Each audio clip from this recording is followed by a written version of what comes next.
I hope you are doing well and welcome to this new video.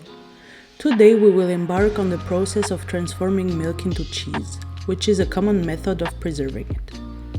First, we will explore the process of creating small, fresh cheeses, followed by a demonstration of how to mature them.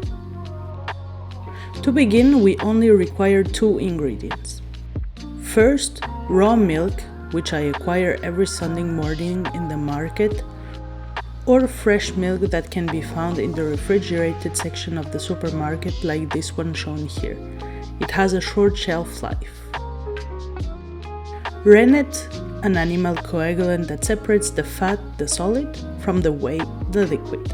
When heated, the milk acidifies, causing its structure to change and solidify. Vinegar or lemon juice can have the same effect as well. For those who prefer vegetarian options, there are also vegetable-based coagulants such as thistle or artichokes. We will discuss how to make these alternatives later.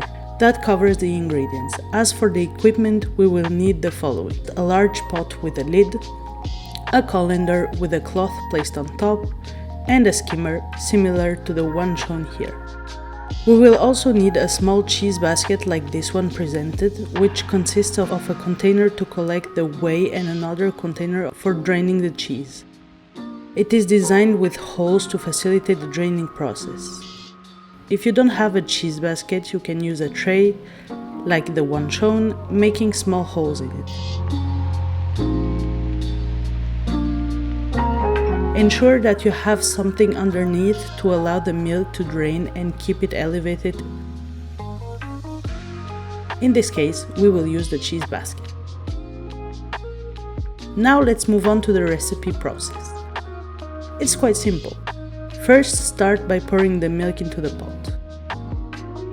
Then heat the milk on medium heat, ideally between 35 and 40 degrees. However, if your stove doesn't heat well like mine, you can set it on high heat. The exact temperature may also depend on the instructions provided with your rennet. If you don't have a thermometer, you can dip your finger into the milk for 10 seconds and feel a gentle warmth. Once the milk reaches the desired temperature, turn off the heat and remove the pot from the stove. Add the rennet according to the instructions on the package. In this case, it's about 4 to 10 drops per liter. For my 2-liter batch, I will use approximately 15 drops.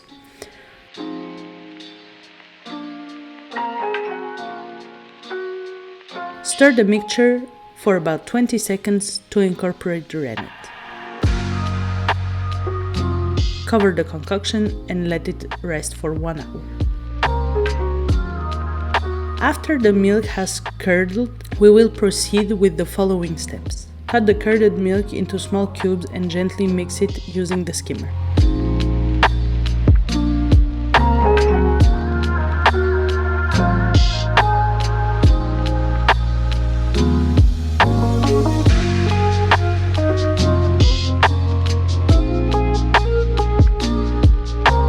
Pour the mixture into the colander lined with a clean cloth and stir it to drain the whey.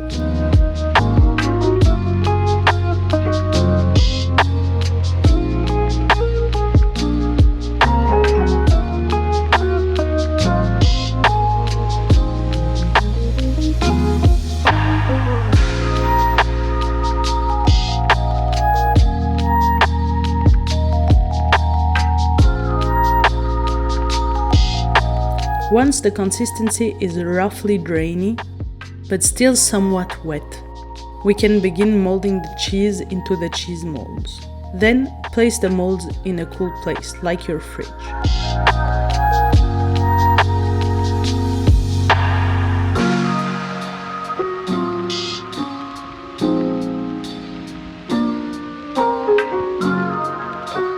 To age the cheese, follow these steps. First, allow the cheese to drain in the molds for 48 hours at room temperature. Every day, remove the cheese from the molds, wash it, salt it, and flip it over.